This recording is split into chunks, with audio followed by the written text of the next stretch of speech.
Hi, this is Kathy Tuccaro, and you are listening to Awakened Nation with Brad Zollis. A huge shift is taking place on planet Earth. People seem to be waking up. Tired of the way things used to be, they are creating something brand new and changing the world we live in. My name is Brad Zollis, and I get to sit down with the next generation of idea makers, the disruptors, and the game changers. Everyday people just like you and me from all over who are doing amazing things to Awakened Nation. Hey, ladies and gentlemen, if you're into big rigs, big toys, and stories of redemption, overcoming everything, I have a great guest on the show today, Kathy Tuccaro. Please welcome to Awakened Nation. What are those, jazz hands? Yeah. Jazz hands. For those of you watching at home, for those of you watching at home on YouTube on your 32-inch screen, jazz hands, right? I had to have you on the show. I apologize. We couldn't backtrack to find out who introduced us, but I'm very excited and thankful that they did introduce us because your story resonates with my audience, and I'm very excited to have you on today. Awesome. I'm very excited to be here. Thank you. And you just flew into LA. Do you have any jet lag? You okay? Yeah, no. I work 14 days in a row. We work 13-hour shifts up in an open pit mine in northern Canada, and then I get 14 days off. So today is day one of my day off. So you're like a nurse. They beat the hell out of you. You work Oh my God. 5 days straight or whatever, 2 weeks straight, and then you get 2 weeks off. That's great. Yeah. So Well, I'm going to read your bio. Kathy Tuccaro is an author, motivational speaker, philanthropist, and heavy equipment operator in one fabulous package deal. She was previously a nurse and worked on various surgical, medical, geriatrics units for 13 years. Take my hat off to you, by the way. you? She now operates a 400-ton 797F Caterpillar truck, a 52,000-gallon water truck, the largest grader and the largest bulldozer in the world. If you can't picture that, ladies and gentlemen, those are the rigs that have the 12-foot tires, just so you know, okay? And where they work, there's probably not a Costco nearby. They're in the middle of nowhere. Anyways, Kathy's personal story of rising from the depths of homelessness to operating the largest mining equipment in the world inspires many hurting souls that anyone, anywhere, and at any time can change their circumstances. Her direct experience with violence, trauma, and sexual abuse has given her much compassion, understanding, and wisdom for those wishing to take the important next step in changing their destiny. Her motto is imagine, dream, believe, change.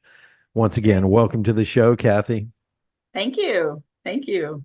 So let's start at the beginning. How did this all, happen? Abuse doesn't happen overnight. It kind of builds into a bubble. Do you want to start at that beginning point? Well, it's quite the story. That's why I wrote a book. um, it's when I was a baby, my mom sent me into a foster home, single mom, 3 kids, whatever. I was always sick. And so this family kindly wanted to take care of me, one of her friends. So I was there for 4 years. But turns out my very first memory is a hand covering my mouth and telling me not to cry or scream. And I was being sexually abused. And then when my mom came and got me, finally, when she remarried, I was 4 years old. I still hadn't spoken a single word. So it's as if that hand covering my mouth just repressed everything. And so I finally started speaking at 4. And my mom says, once you started, Kathy, you never shut up, right? But true story. So my mom, unbeknownst to her, remarried a monster, and the abuse just escalated for me and my 2 sisters. The family violence was really bad. I started running away at 7, and I would hide in the doghouse because no one would think to come look for me there. And that's where I started having conversations with God, wondering why, if you're such a loving God, why do these awful things happen? My stepfather, his father, and his brother all molested my older sister. And so it took her a lifetime to get over that. She still hasn't really gotten over it. Wow. So when my mom finally left at 10, I was 10, we escaped, kind of, I guess you could call it. Well, now she's raising, this is the early 80s, 1980s. She's got 3 teenage daughters. She's working 2 jobs, 3 jobs, trying to, the poverty was ridiculous. There was no help back then. And so my sisters fell into drugs. My mom became a wicked alcoholic, trying to, do her thing. And here I am, just kind of on my own, left fend to myself. I get it today, but back then, as a 10-year-old, Yeah. 12-year-old, Yeah. is really difficult. I was raped by my first boyfriend at 14. At 15, my mom, unbeknownst to her, sent me back to that family who kept in contact. They wanted to see me again when I was 15. Well, he attacked me, and it was quite the thing. The police were involved, but no charges were ever pressed. The wife never believed me. She accused me of being a little whore, a troublesome little whore, excuse my language, was trying to steal her husband, like as if, At 4, at 4 years like, of age. you know. Yeah. So anyway, so I started modeling when I was 18. I left my hometown. I Mhm. left my family. I said, I'm going to do this. And I went to Montreal, did what I needed to do. And I ended up in Miami, where I was drugged and raped by a photographer after a photo shoot. And I never said anything about it. By now, like I'm about 19, and the modeling world wasn't for me. I couldn't, I had no voice. I still had, as if I still had that internal fear, and I wasn't able to speak anything. Nobody knew about any of these attacks. Then when I was 19 in Montreal, I was gang raped, getting out of a cab, and by these 4 guys that were coming. It was 3 o'clock in the morning. I was trying to find my keys in the bottom of my bag. Was drug around the corner. Luckily, I passed out because they had hit me. And I wake up and there's a man on top of me. And I didn't know where I was. I'm missing half my clothes. My bag is gone. I'm in some apartment. And it turns out it was the neighbor who found me. Him and his roommate had found me in the back in the alley and brought me to their house. And they proceeded to have fun with me while I was passed out. So it was quite the thing. And then I didn't have my keys to get in my apartment. So I called instead of calling the police, like I should have done, I called my landlord and he came to let me in. And when I told him what happened, he went to attack, the neighbors, and he just kind of lost it. And when he came back in, he decided to teach me a lesson that I needed to. He said his exact words were, it's like falling off a horse. You got to get back on it and do it again. So he raped me, essentially. And he didn't want me becoming a frigid woman. And he said his exact words is, you'll thank me one day for this. Unbelievable. Wow. Right? Wow. So I crawled from when he left, like I crawled from the couch to the shower, and I stayed there for about, I don't know, I lost track of time most of the night. And in the morning, I realized, oh my God, he's a landlord. He's got keys. He can come back. So I left, and as I'm standing there, I only had like maybe $20 left, and I needed a job, and I'm just, I'm 19, 20 years old. I'm a mess. And as I'm standing there waiting for a bus, I see the neighbor who was there, who brought me back to his apartment. He's looking at me from across the street. He saw me, and he started to smirk at me and smile, this disgusting smile, like he was enjoying the memory. And Right. I froze. I just about peed my pants, and I lost my mind right there. And instead of getting the help that I needed, I used my last $20 to get a bottle of biggest bottle of wine I could find. And I ended up on the biggest bridge in Montreal wanting to jump over instead of getting help. And yeah, it was really Wow. bad. It was intense. And here's the funny thing though.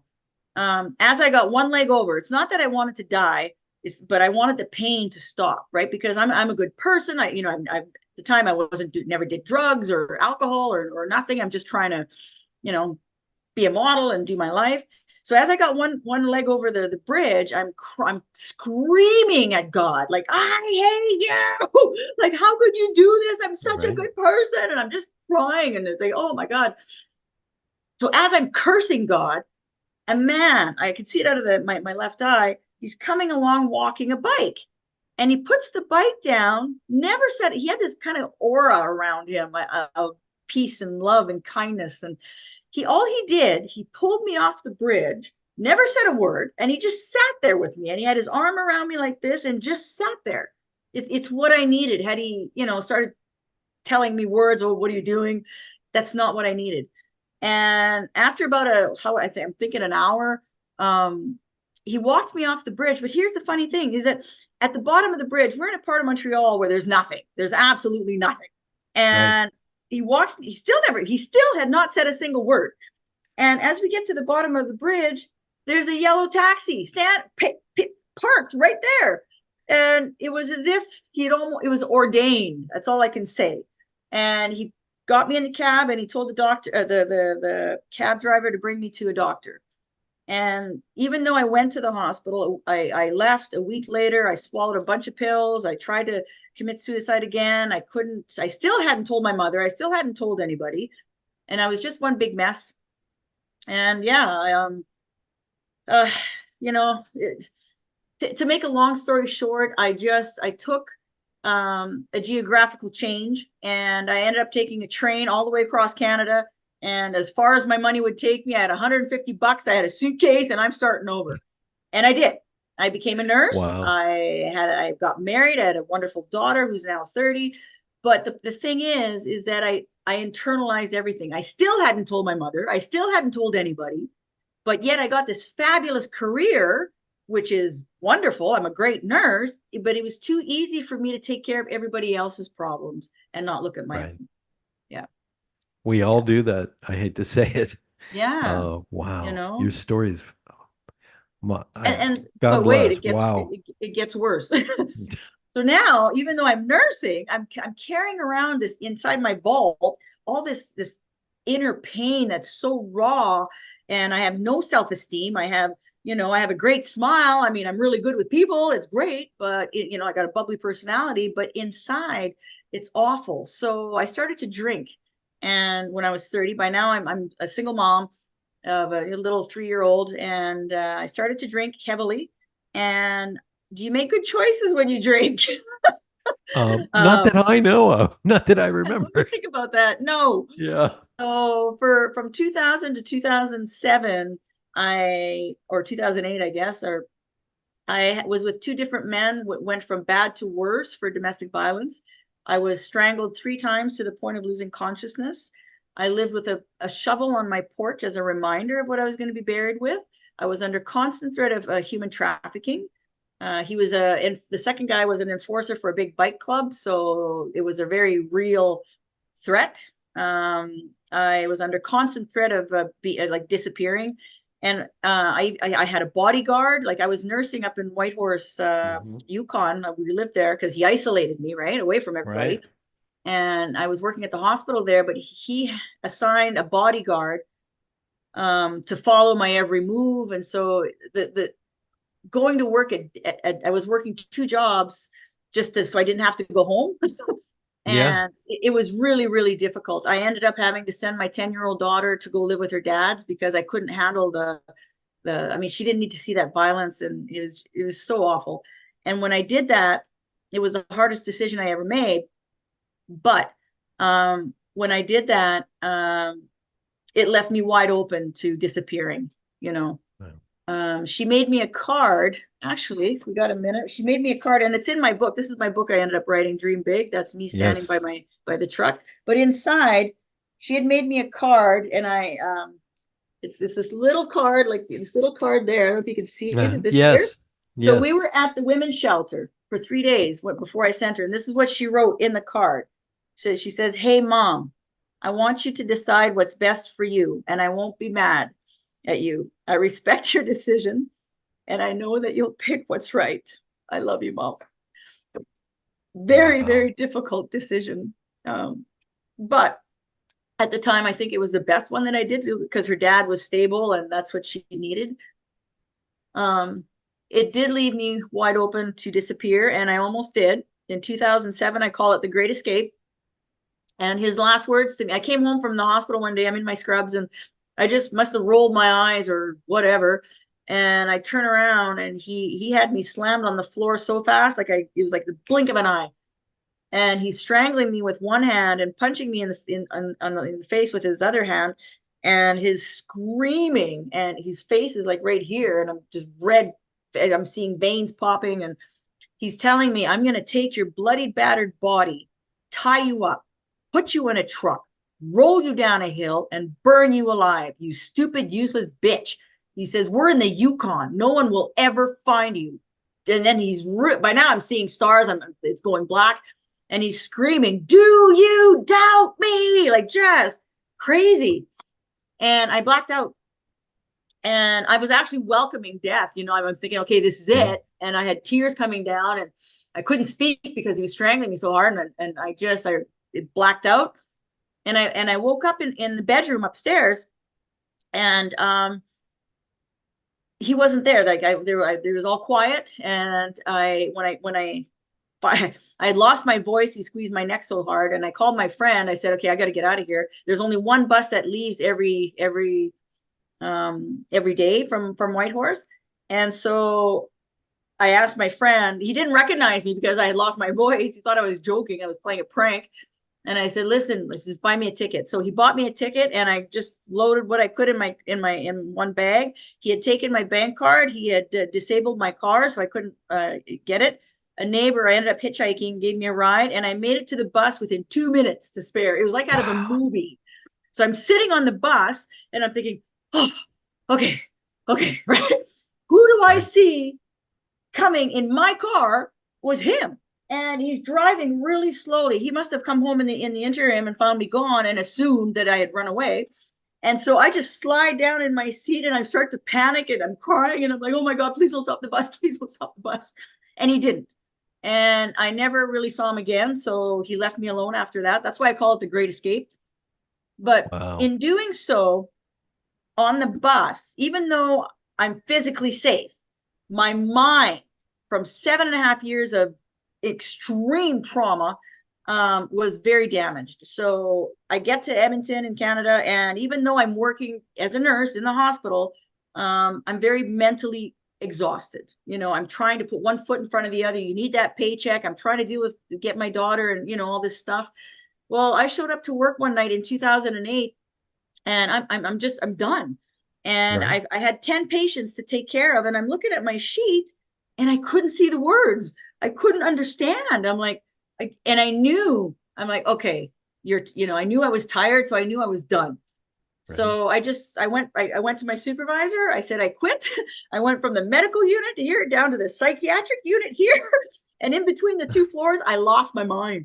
It's as if, because by now I'm 40, it's as if I had 40 years of repressed pain and trauma that just came poof, like shooting out like a geyser.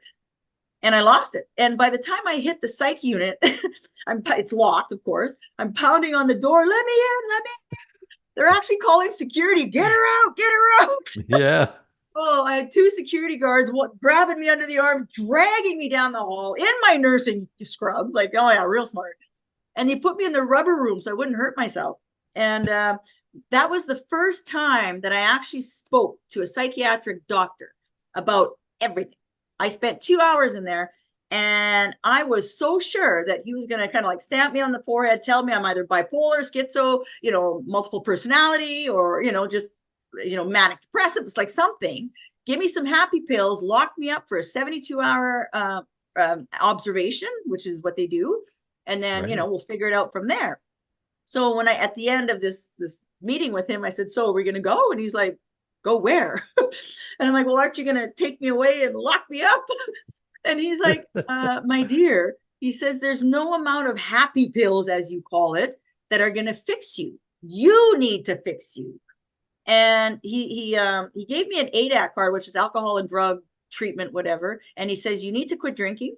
Pills won't work anyway if you're drinking. He says, look at this list of things that you have talked to me about. You need to get the help. And honestly, that was the beginning of my recovery in 2009 or 2008.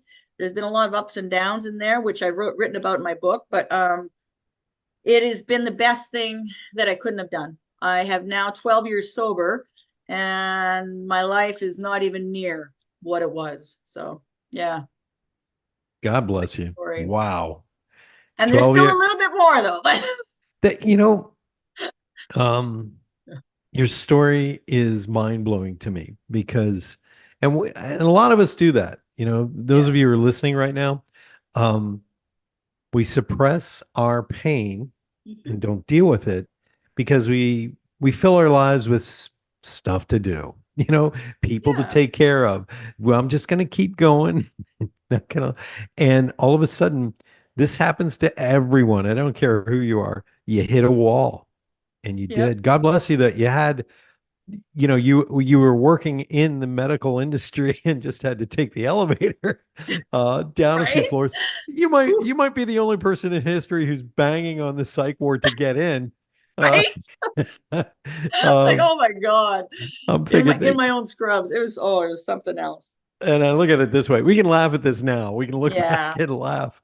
But those moments where you really hit rock bottom, thank God you had something there to reach out to, and there it was. And you had the insight when you read the chart, and you got 10 patients, and you're like, I'm done. I can't Yeah. read. Just I'm done. Done. But So, here's the thing. When I went to a treatment center for that first time, and it was a 3-week treatment.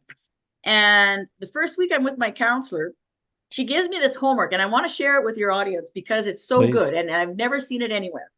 Now, she gave me a piece of paper, and this is my homework. I kid you not.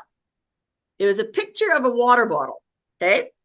Every line on here, I had to write as far as I could remember, and a time and a date and what happened to me. Right. And that was it. This is a simple picture of a water bottle. And I'm thinking, oh, this is the stupidest thing I've ever done. Like, come on, right, I know what happened to me. Right. right. But hey, I said, I'm in treatment. I got nothing else to do. Why not? So I actually committed myself to doing it. Well, son of a gun, this piece of paper, I actually had stuff all on the one side. I had stuff down on the other. I had to flip the page over, and I'm writing some more. Well, the fact that I did that, that is what was my eye-opening moment, because I'm like, when I went back to see her the next time, by the next week, she looks at my sheets, and she's just, she's kind of, Then she said, Kathy, do you really think 3 weeks is going to help you fix all this? And I'm like, well, if you put it that way, maybe not. And she says, you need long-term treatment. But like, who the heck has time to take away, light, take away, to stop living and, do Right. that? I was still had my job. And it's funny how the universe, when you don't help yourself, the universe will make it happen for you. Yeah. So Ain't I, that I the went truth? back to work. I said, thank you very much for your advice. I went back to work. I was drinking that very same night. And now I got fired from work because they can smell the alcohol, right? So now I have no job, no income, no nothing. And this is a very spiritual moment. You're talking about awakened nation. This was an awakening. I had many, but this was one of them. I'm on my knees. After I got fired, I had nothing. I had no food, no money, and I didn't realize there was resources at the time. This is in 2009. And I waited for 3 days on the couch, laid there, literally waiting for God to save me. And yeah, third Wow. day, I'm on my knees and I'm crying and I'm in such pain and such despair. And I don't know how to help myself. And I just can't understand. There's a song that was playing on the TV. It was called Another Round. And it's the Foo Fighters, my favorite band. Right. Their music saved my life. That song is an acoustic version, and it was repeating itself. Can you go another round? I will follow you. And so it's saying it over and over. So I'm sitting there on my knees, and I stopped crying for a minute.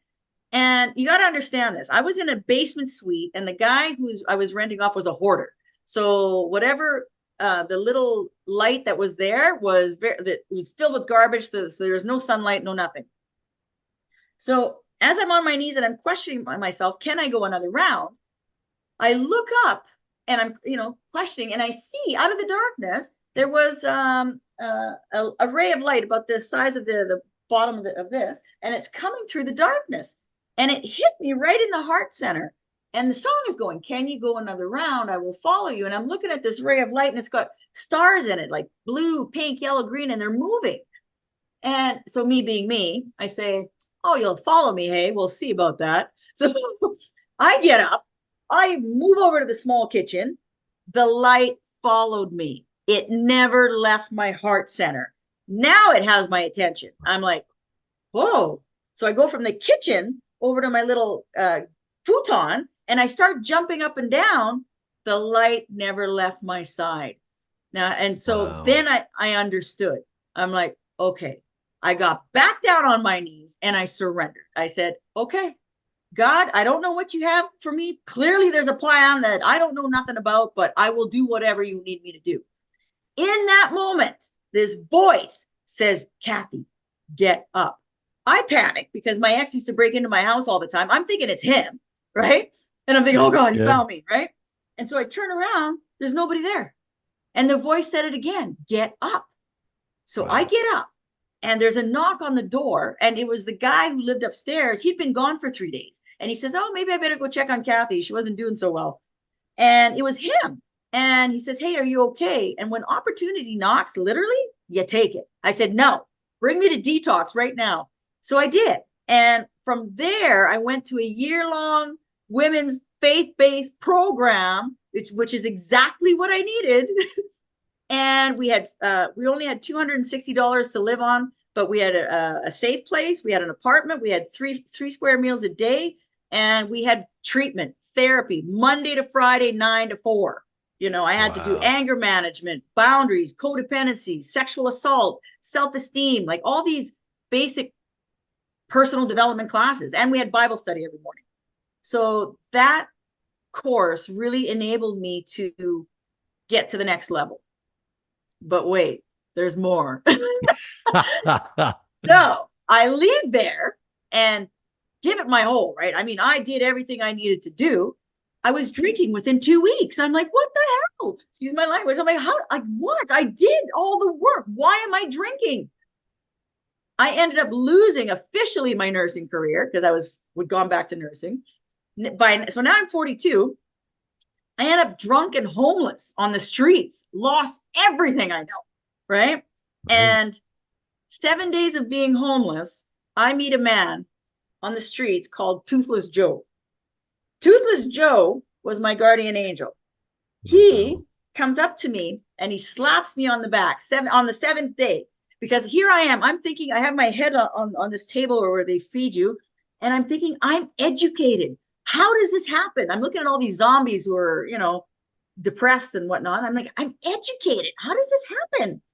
And so Toothless Joe, when he slapped me on the back, he goes, this is the life. Live it. Love it. That was my moment. I'm like, excuse me, what did you just say? It's as if 10 years of decades of depression just shattered. And I saw crystal clear. And I knew in that moment that my destiny was not to be standing drunk and homeless beside that guy. Right. And I said, this is not my life. That was my moment. I stomped my foot and I said, this is not my life. Here's a picture. And the only reason I have this picture, this is me when I was drunk. What? Yeah. Wow. The only reason I have it is because I had been robbed and I had no, like you can see, where is the date? Yeah, April 20, 2011. I don't know if you can see that. April 20, 2011. Wow. Yeah. And the only reason I have that is because I had been robbed, and the homeless shelter gives you an ID that's legit so you can get ID. Yeah. So yeah, so Toothless Joe, it was my my guardian angel. I went back to that women's center and I said, I'm not leaving here until I figure this out. And yeah, I now have 12 years sober. I did the transition, which I'm sure you're dying to know. How did that happen? I mean, how do you go from nursing to homeless to driving this? I know. The biggest truck in the world. And by the way, these tires are 14 feet high. I estimated. Nice. Yeah, 14 feet. So I mean, how does that happen? You're probably wondering, like, geez, that's quite the opposite. Yeah. Well, I'm literally looking at Toothless Joe in my mind, thinking he's the Dr. Wayne Dyer of the homeless, shelter. Right? He's like, you gotta live life. It's like, I love it. Like, if I could only put you a mile in my shoes, and when that happened, like, I'm like, what did you just say? This?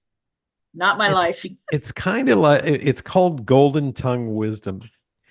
That person doesn't know anything about you, and spirit is flowing through them, and they turn around and they look at you and they say something so profound. And if you went up to them later and you said, wait a minute, what did you just said something? And they're like, what are you talking about? And you needed to hear that in that I moment. did. So to me, that's a sign of golden tongue wisdom. It is. Uh, It is. wow. Yeah. And here's So another one. The last day I had a drink 12 years ago. I've been having dreams prior to this since 2006 about not drinking, that I needed to quit drinking alcohol. The very first dream I had, it was a book of light that was so big, it took up the whole half the sky. And just this golden light of God was coming through coming through. There was no words, it was just the light. So right. this light is very mesmerizing. So I'm approaching this book, the book slams shut, and I'm like, oh, like, I'm like, I'm cut off from my air. Like God is everything to me. So I back up, the book opens up, and I'm like, oh thank God. So I approach it, it slams shut again. And I'm like, seriously? So I back up. Now on the third time that it opened, my name comes out of the light. This voice starts reading these words that are kind of randomly coming out of the light. And it said, Kathy, Kathy, you must not drink alcohol. No, it said, Kathy, as long as you drink alcohol, you will not have access to this book. And it slammed shut so hard, I fell out of my bed. And I'm like, nice.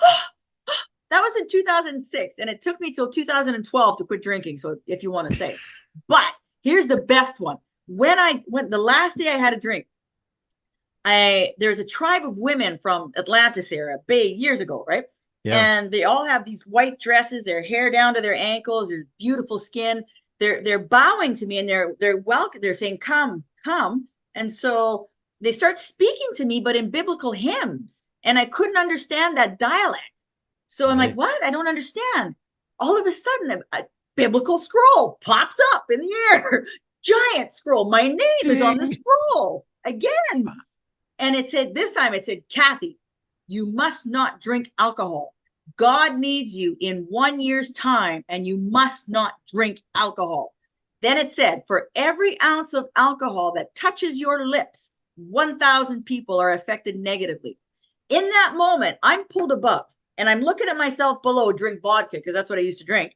And coming out of me is a black ripple of tar, like just disgusting grossness. And it's affecting everybody around me. And I was shocked because when I was drinking, I thought, well, you know what, leave me alone. It's my problem, but clearly I had a bigger impact on others. So then my attention's pulled back to the scroll, and it says, but for every ounce of love that you sow, 100,000 people will be uplifted. So then again, I'm pulled above, and I'm looking at myself below. This time I have a heart of gold. Golden heart full of love. And as I'm spreading it out like this, the colors of the rainbow come out, and it goes worldwide. And I understood in that second that love has way more power than any negative force will ever have. Yeah. And so I'm pulled back to the scroll, and it says, you must not drink alcohol. God needs you. And then as I'm waking up, I'm pulling out of the dream. The lady said, you must remember this dream. You must remember this dream. So I wake up and I write it down. I have a dream journal. I write it down, and I kid you not, Brad, a year to the day of that dream, I got the call from ExxonMobil, the biggest oil and gas company in the world, offering me a job to operate heavy equipment in the mine. What? And a year to the day. And that job, yes, it was good for me, but it's enabled me it changed not only my life, but literally people around the world, because now I wrote the book. The book is in 4 languages, English, French, Spanish, and Portuguese. Caterpillar is now translating into Hindi for me. Wow. I've written a children's book. This is the Spanish one. I couldn't find my English one. It's the Swordsman of the Sugmad, which means God. And my good friend Claude Guthrie, it's basically my story, but in a mystical form. He drew all these incredible photos in it, and I give this away to children who are being sexually abused in other countries, because it shows them you can't necessarily change the social structure, but if I can give them a beacon of light, something to grasp onto, that rope, that hang on, that rope of Yeah. hope, and through my own story, well then, it's like you can see here, this is in Grenada, this is in the book. I'm surrounded by 140 students, and I made the hands of hope. And when I was there, I'm like, hands of hope aren't enough. So now this book is in English, French, and in Spanish, and I give it away everywhere I go. So that rainbow, it literally extends worldwide, because it's not just my story, but it's the inspiration that people find through the way I've chosen to live my life. And I gotta say, Brad, it's not, this is not on me, but it's more through the light of God working through me and helping me help others. So Wow. quite Wow. the thing. What a story. All I I can told you say there was is, more. all I can say is Baraka Bashad. Yes, Baraka Bashad. I was in Eckankar for 30 years. Great people. Oh, Um, it's the only thing I have ever found that helps you realize you are soul, not from an intellectual point of view, but mm-hmm. from a truth Yeah. within the vibration. So, anyways, now I The know hue why. saved my life. Singing the hue, and for people who are listening, it's basically a prayer, a love song to God. Yeah. And even though I was having all these problems, and I wasn't necessarily following a path at the time, singing the word hue for 20 minutes a day, which is an app if you want to look at it, people. But singing that word helped relieve my fears, my anxieties. It gave me strength. It really helped balance me and keep Right. me on the path. Yeah. Yeah. It's a sacred name for God. It's an Yeah. ancient and sacred name for God. And when you chant it, your vibration shifts. I know I wouldn't be able to do, or wouldn't have probably written my first book if I hadn't been doing Mm, that mantra, because it raises your vibration, your IQ. It also creates an armor for you to protect your well said. your physical and your spiritual body. Yeah. And in the Far East, you say, "Well, what's your mantra?" People know what that means, but here in the West, sometimes people are like, "Huh, what?" Um, it's yeah, it's a very powerful healing tool as well, and I'm glad you found it. How did you find Eckankar? I was curious about that.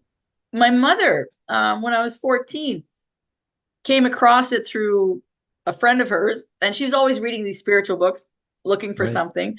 And she was very briefly in Eckankar, but went the minute, because if we get to religion, I grew up having to Catholic and being forced to go to church, and I'm sitting in grade 6 having to confess. Like, I'm 10 years old. I'm like, confess what? Like, What did I you didn't do? get it. Like, it I didn't make ate sense. I ate too much peanut butter. That's what I did. Like, I don't know. God's watching. Oh Yeah. my God. So when she introduced the hue to me, and the minute I saw the word Eckankar, everything shifted. I'm like, yes, that's it. And I've been a follower ever since, except for when I was drinking. I had to step away for a bit, but the Yeah. hue back then, because I'd been attacked, it really, really, really helped me manage and understand and give me strength to put that next foot in front, and Yeah. it guided me. It really did. It does. Uh, and some of the principles of Eckankar is to listen to the inner dialogue that spirit has with you. Yeah. And you are a living testament to that, because I don't know if there's anybody who's listening who understands this, but spirit, God, whatever, speaks to us in a particular language. It's not words. Sometimes it is. It's a voice in your head Mm-hmm. that says, "Get up now." Um, Right.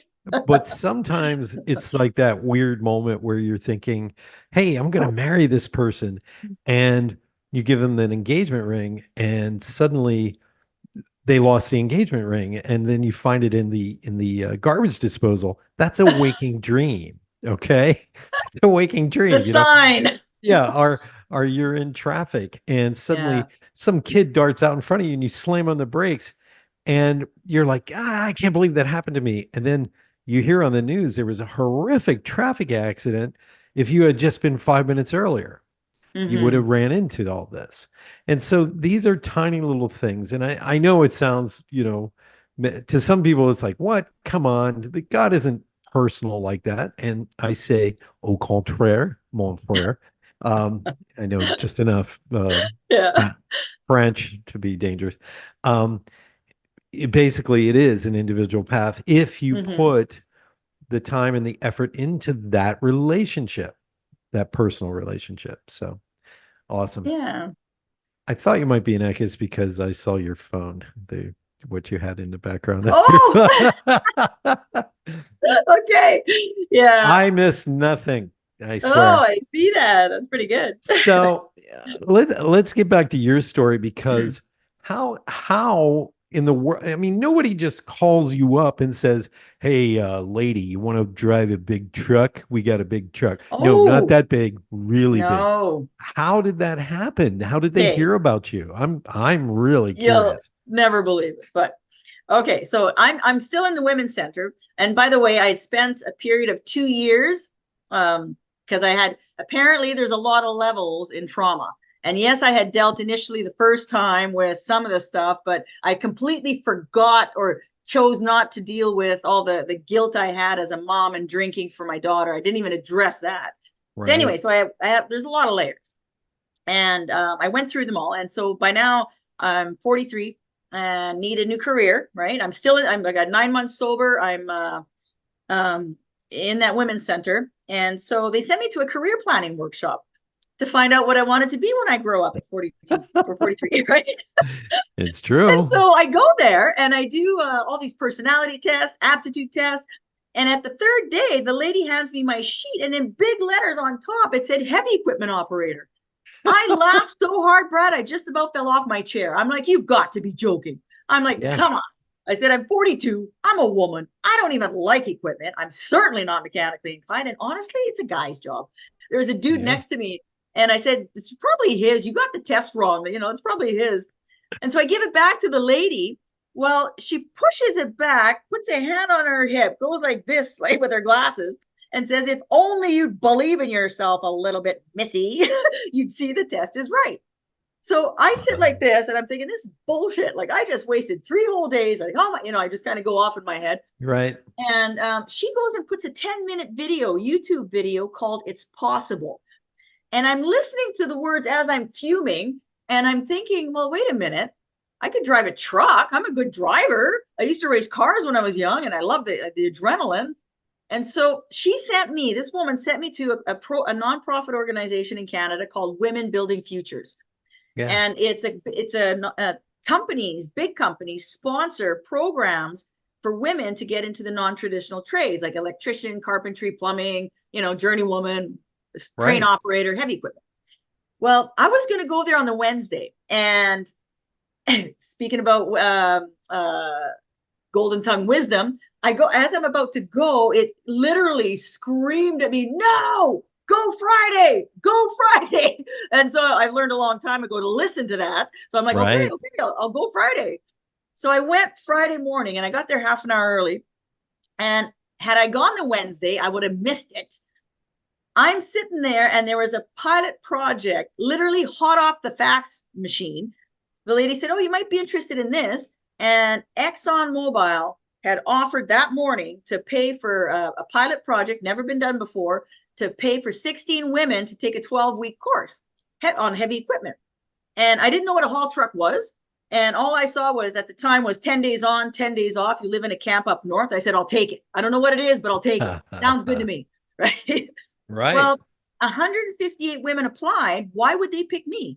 I'll tell you why, Right. Brad, is because I'm stuck in recovery. I have no career. In case you haven't noticed, I have 8 hamsters and 1 wheel in this noggin. I got a lot to offer. So pumping gas is not one of them. I mean, I do it for a paycheck, but really, I need a career.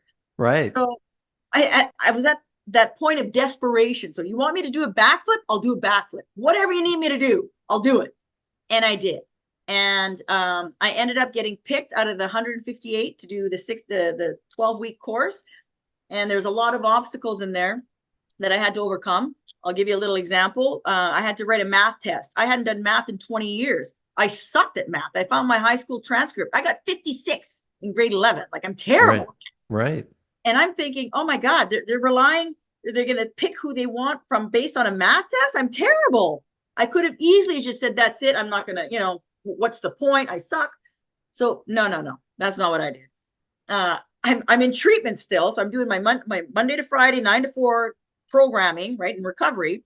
Every night for a month from 7 to 9, I'm doing math with this free tutoring program that they had. I got 96 in math. Let me tell you, I got 100 in English. I passed all their tests with flying colors. I got picked. That's determination, right?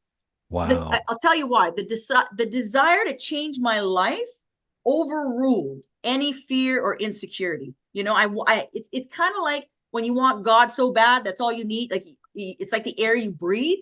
It was the same thing. I needed this. So whatever you need me to do.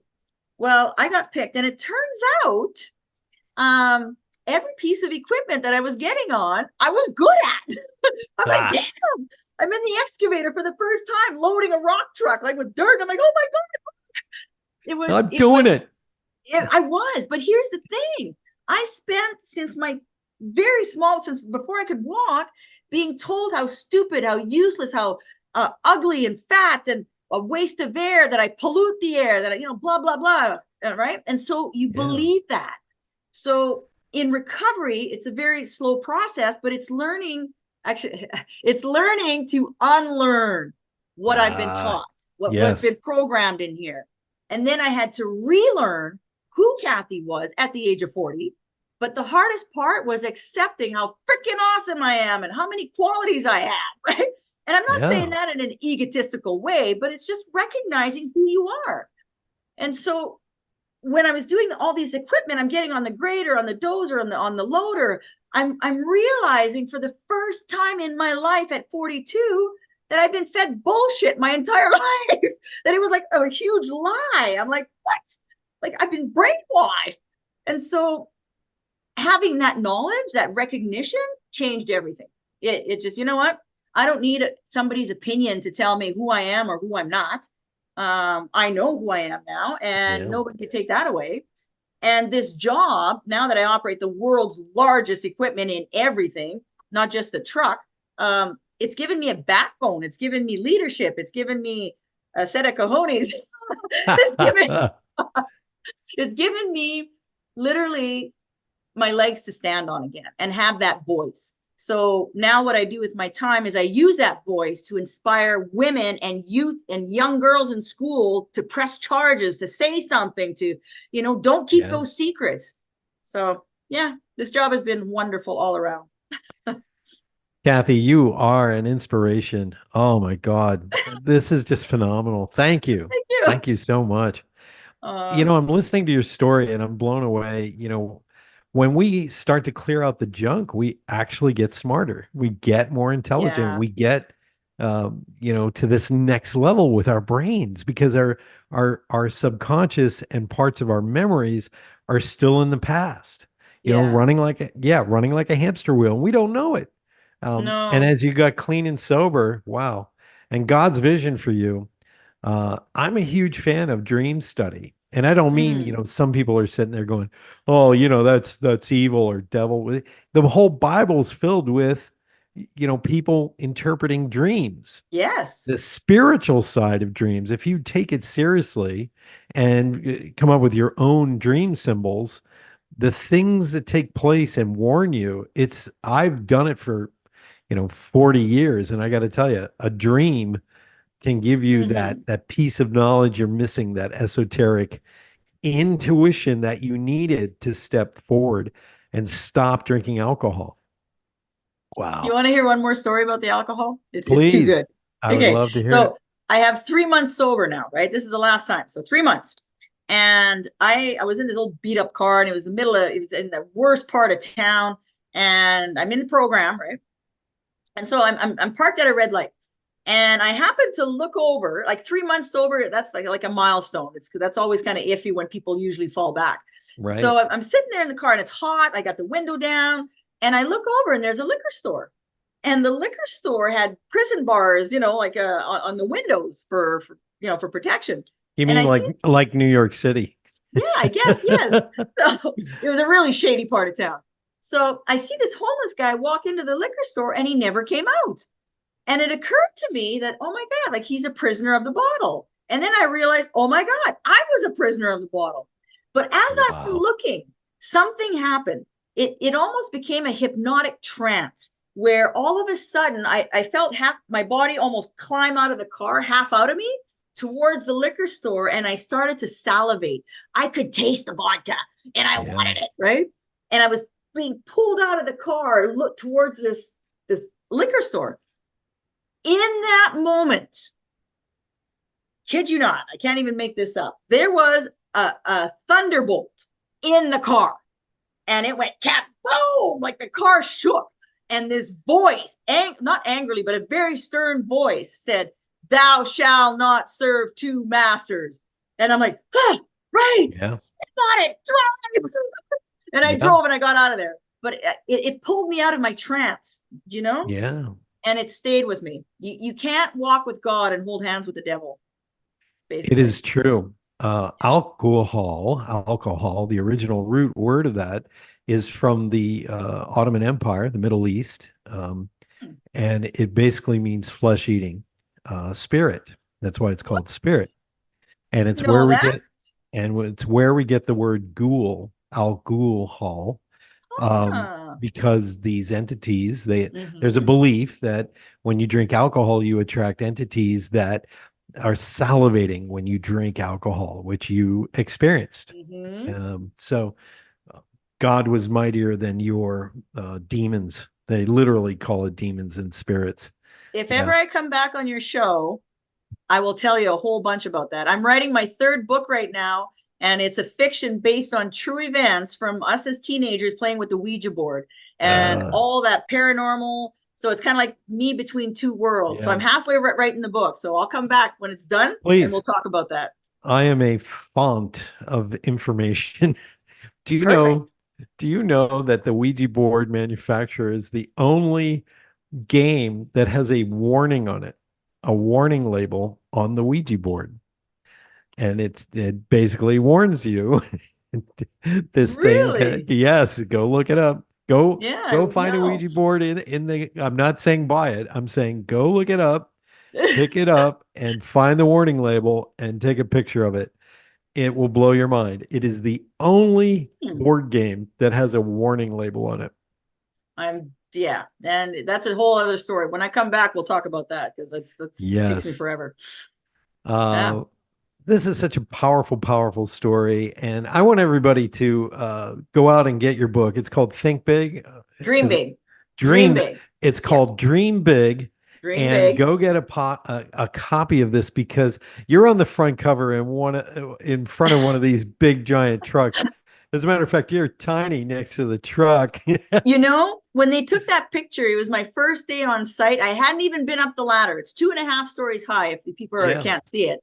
yeah, And the trainer took it with a BlackBerry phone, and you can't see it in the picture, but I'm crying because I'm thinking of Toothless Joe. I'm thinking because Toothless Joe was 2 years before this picture. And I'm thinking, how do I go from Toothless Joe to looking up at this giant truck yeah. to drive it? Like, how does that even happen? I'm saying Yeah. Toothless Joe is in your head going, I'm always with you, baby. um, Yeah, maybe. Eh? here's the funny part. You know how my mind goes. I'm always going to the humor side of this. I'm thinking to myself, how does she get a cup of coffee up that two Oh story my ladder? God. You got to take a thermos, tie it to I your. have a little random question for you. Trivia. Sure, go How, ahead. because I'm Canadian, how many hockey pucks fit in the back of that box if it carries 400 tons of dirt? Oh, probably millions.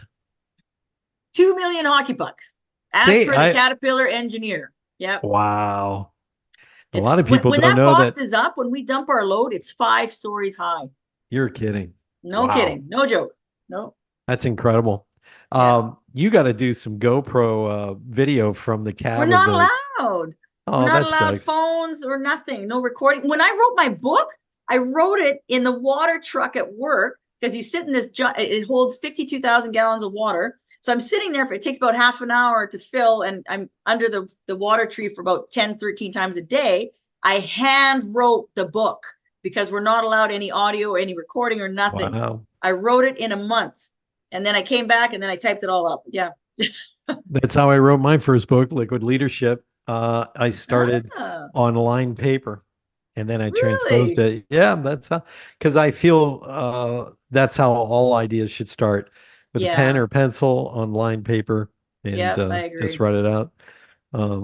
Yeah, you can make your dreams come into reality by doing that. Um, yeah.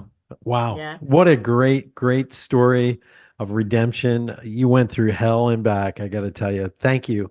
Uh, thank you, Kathy, for being on You're Awakened Nation. welcome. There's a lot more to the story, but you know what? I'm going to send you a copy of my book when I get Please. back from New York. So you I bet. would love that. Thank you so Okay. much. I appreciate it. You're welcome. Also, where do we go to get a hold of you? Oh What's my your gosh. website? I forgot to mention, I am now, for the last 2 years, we just won a #1 an award for a positive change podcast called Women Road Warriors. It's a women empowerment show. We're on all podcast networks. We just ranked 69 on Google yesterday. Yes, Wow. doing good. Yeah, you So are. Women Road Warriors. And my name, Kathy Tuccaro, and I'm on Amazon. Google me, you'll find me. Trust me. I'm on all social media. On Instagram, however, I'm called Designer Minor. Designer Minor CA is what it is. Yeah, Amazon's got my books. It's got everything you need to know. And yeah, come find me. And if you email me, I promise you, I will respond. Awesome. And I am just so jazzed you're on the show today. Thank you for Me being a too. guest Thank here you. on Awaken We'll do it Nation. again. Absolutely. I want to have you back on. But I'm not letting you go that easily. We Oh, do okay. a quick lightning round. I'm going to ask you Uh-oh. quick 3 questions, and Whew. you get to Okay, answer them so we get to know you better. let's go. Number one, what's your favorite Foo Fighter song? Times like these. Times Like These. All right, that's good. My second question is, with all the trauma you've been through and the life affirmations and the change, and your daughter sending you this card, what is your favorite memory? My favorite memory is when my daughter, when I was healing after, she didn't talk to me for 2 years. I forgot to mention when I was, on the streets. And when I got the job, we took a healing hike to get to know each other again, and me and my sobriety. And it was a hike to the top of this big mountain, and it was our healing journey. We are now officially called We Are Goats. We each have our little goat hoof tattooed there because there's a whole story on what happened on the top of the mountain, and that is my favorite memory. We are goats. We are goats. Yeah. Greatest of all time. Yes. That's what it means. Wow. Okay, my third and final question is, do you have any regrets? The only regret I have is not saying something sooner, not talking about the sexual abuse, not pressing charges. That's the biggest one I have. And so when I speak at schools all over, which I still do, I target young girls between 14 and 18, and I make a point of saying press charges, be that voice, be that inspiration for another girl who maybe is too afraid to say something. You know what I mean? Like, Yeah. you got to be that voice. Like, here, real quick, like this here, can you see this? It's me Yes. and all these girls. I have these giant fists and I bring my things. This is in Barbados. All those girls were raped. So it's very important to me. It doesn't matter where I go, what country I'm in, is be that voice for not only for yourself, but maybe your sister, maybe your friends, maybe like whoever, your classmates. Give them the courage if you can find your own courage. What a fantastic way to end the show. Kathy Thank Tuccaro, you. thank Thank you. you for being on Awakened Nation. Thanks. Oh, it's been so awesome. Thank you. You're welcome. Don't forget to reach out to Kathy. I'll leave everything in the show notes. And don't forget, tune in next week for another awesome guest here on Awakened Nation. Until then, my friends, bye-bye. Bye. Thank you so much for being a big part of the Awakened Nation movement. This is how you can help me and our extraordinary guests. If you guys enjoyed this episode, please like and subscribe and share this episode out on Facebook, Twitter, and Instagram. And let's grow this movement by word of mouth. Our success is because of you. Thank you, and see you next week.